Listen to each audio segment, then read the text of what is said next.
Another tubing cutter, a lot like the ones you see on the web. A few refinements, I think.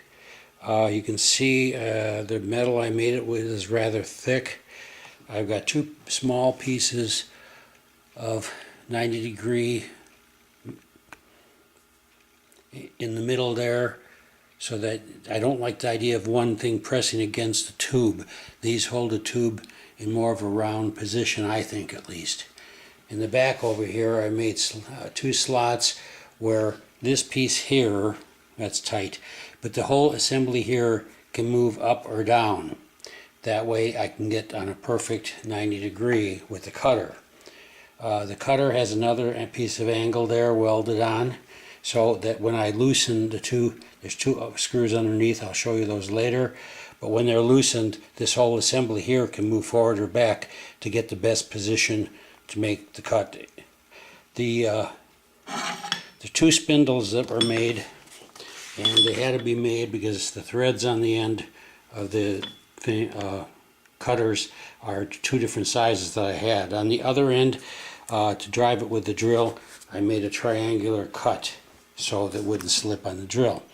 And they simply slide into the thing, and we're all set to make the cut. Drilled a hole there just for oil. I don't know if it's really needed, but I felt I should do it since I had it apart.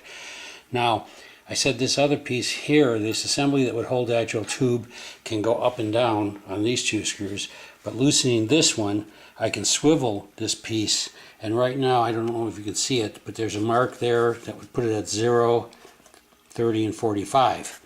Now underneath, crash,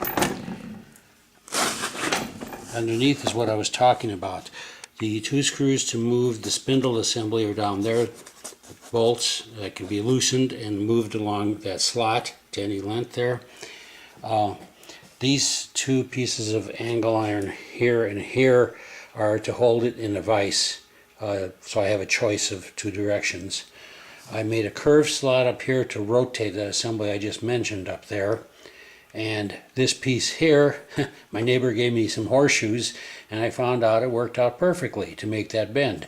The bolt is right up against the horseshoe, so I don't have to go underneath and hold it. All I have to do is turn it up here, and then this whole piece can swivel. The swivel assembly is here on this one, which protrudes up into this. On this plate, it has been recessed with a bolt to hold it semi-flush to the bottom so it doesn't move. It's really snug, so it does not move. But anyway, that's the whole thing. When I change sizes of the cutters, I just use this other one with a larger thread. Again, on the other end, we have the triangular cut for an electric drill or a battery drill, so it doesn't spin. Don't like things chewed up.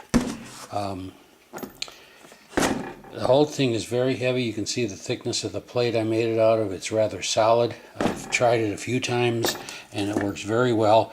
By tightening these two out here, this piece here can move.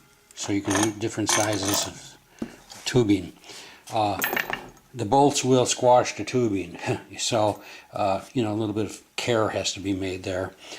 This piece here is welded onto the plate. These have been recessed into this back plate here, the holder, and they're welded there too. I guess there's not too much more to say about it, but it works kind of slick. It's not very original. It's a lot like the ones everybody sees on the web anyway, but I'd say one thing about this one, it is very rigid. I didn't want some flimsy thing that flexes, and this sucker does not flex. Anyway, happy building and good luck with it.